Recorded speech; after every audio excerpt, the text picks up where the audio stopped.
مودت ہے کہ نبی رو رہے ہیں اور امت کا ایک طبقہ نئے کپڑے پہن رہا ہے. یہ کیسی مودت ہے؟ یہ کیسا نبی سے پیار ہے؟ یہ کیسا اجر رسالت ہے کہ نبی کی آنکھوں میں آنسو ہیں صواعق محرکہ میں. جی ابن حجر اسقلانی نے، علماء اہل سنت نے اس روایت کو لکھا نہیں جو حضرت ام سلمہ فرما رہی ہیں کہ میں نے خواب میں دیکھا عصر عاشور کہ نبی کے سر پہ عمامہ نہیں تھا، آنکھوں سے آنسو جاری تھے، چہرے پہ خاک لگی ہوئی تھی، اور آپ گریہ کرتے ہوئے فرما رہے تھے میرے حسین کو مار دیا. مودت. جب حضرت ابراہیم کی رحلت ہوئی، میرے بچے اور جوان لے جائیں ان دلیلوں کو اپنے دوستوں کو دینے کے لیے. نبی کے 4 سالہ فرزند حضرت ابراہیم حضرت ماریہ قبطیہ سے، ام المومنین حضرت ماریہ قبطیہ کے فرزند. ایک دن نبی نے اپنے ایک زانو پر حضرت ابراہیم کو بٹھایا ہوا اور ایک زانو پر امام حسین کو. ہم سن تھے دونوں، امام حسین اور ابراہیم دونوں ہم سن تھے، ایک سن و سال کے تھے. دونوں زانوؤں پہ دونوں بچے بیٹھے ہیں. تو جبریل نازل ہوئے وحی لے کر اور کہا اللہ نے پوچھا ہے کہ اگر ہم آپ کی اولاد کی قربانی مانگے تو آپ کسے کس پہ قربان کریں گے؟ فرمایا میں اپنے ابراہیم کو اپنے حسین پہ قربان کروں گا.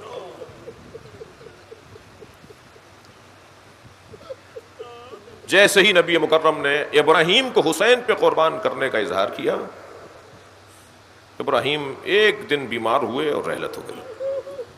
اب نبی کو تو معلوم ہے کہ یہ قصہ کیا ہے، تو نبی گریہ کر رہے ہیں. جب سرکار نے گریہ کرنا شروع کیا تو عبد الرحمن ابن عوف نے کہا یا رسول اللہ انتا والبکا، آپ اور گریہ. تو فرمایا یا عبد الرحمن ان القلب لا يحزن، دل ملول ہونا یہ دل کی سالمیت کی نشانی ہے. ان العین لا يدمع، آنکھوں سے آنسوؤں کا بہنا، یہ نبی کی حدیث سنا رہا ہوں میں آپ کو، آنکھوں سے آنسوؤں کا بہنا یہ آنکھوں کی سالمیت کی دلیل ہے. یہ نبی کے الفاظ ہیں. آنکھ ہوتی ہی وہ ہے جس سے آنسو نکلے، جس آنکھ سے آنسو نہیں نکل رہے وہ آنکھ نہیں ہے. جو دل ملول نہیں ہو رہا وہ دل نہیں ہے.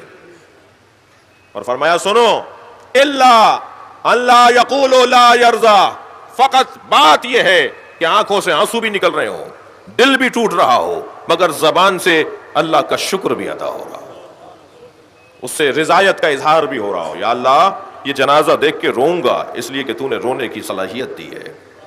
یا اللہ میرا دل ملول ہو رہا ہے، مگر یہ دل ملول ہونا تجھ سے عدم رضایت کی نشانی نہیں ہے. یہ نبی نے نظریہ دے دیا. جنازے پہ رونا، اللہ اکبر، زیادہ دور نہیں جائیے. قرآن مجید سورہ مبارکہ یوسف، لوگ کہتے ہیں قرآن سے ماتم دکھاؤ. آپ لوگ تھکے ہوئے تو نہیں بیٹھے نا؟ لوگ کہتے ہیں قرآن سے ماتم دکھاؤ، لوگ کہتے ہیں قرآن سے یا حسین دکھاؤ. میں ابھی قرآن سے یا حسین دکھاتا ہوں. حضرت یعقوب روزانہ، ایک دن نہیں، محرم میں نہیں، 10 دن نہیں، حضرت یعقوب نے سال ہائے سال روزانہ ماتم کیا ہے. اور کس کا ماتم کیا ہے؟ جس کے زندہ ہونے کا یقین تھا. یہ نہیں کہا، یہ نہیں کہا جائے گا کہ زندہ ہو جاوید کا ماتم نہیں کرتے ہیں. یہ حضرت یوسف زندہ ہے نا. حضرت یعقوب کیا کہہ رہے ہیں؟ حضرت یعقوب روزانہ ایک ہاتھ زانو پر مارتے تھے، ایک ہاتھ سینے پر مارتے تھے، ایک ہاتھ سر پر مارتے تھے، اور سر پر، زانو پر اور سینے پر ہاتھ مارتے ہوئے کہتے تھے یا اسفا علی یوسفا، جسے آپ یا حسین بولتے ہیں.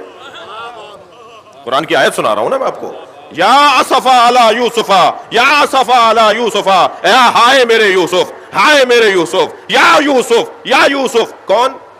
جو ابھی زندہ ہیں، جن کے زندہ ہونے کا یقین ہے.